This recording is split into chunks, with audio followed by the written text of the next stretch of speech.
700 বছর আগেও পৃথিবীতে ডোনাল্ড ট্রাম্পের অস্তিত্ব ছিল। ব্রিটেনের সাউথ ওয়েল মিনিস্টার গির্জায় এক পাথরের মূর্তি ঘিরে এমনই জল্পনা সোশ্যাল মিডিয়ায়।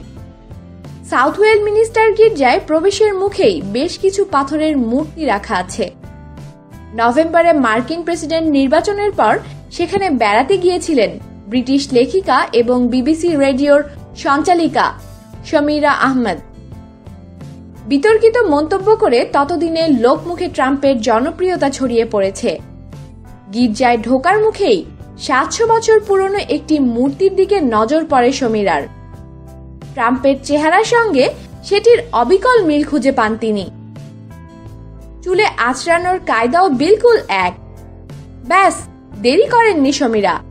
বাড়ি ফিরেই টুইটারে মূর্তিটির একটি ছবি পোস্ট করে দেন। খবর ছড়িয়ে পড়তে সময় লাগেনি। ইতিমধ্যে মার্কিন যুক্তরাষ্ট্রের প্রেসিডেন্ট হয়েছেন ট্রাম্প। তাই সাউথ ওয়েল গির্জায় নাকি ভিড় উপচে পড়ছে।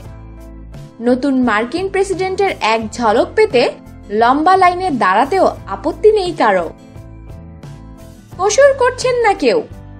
গির্জা সূত্রে খবর, পাথরে খোদাই করা ওই মূর্তিটি রাজার 280 জন মন্ত্রী আমলার একজন।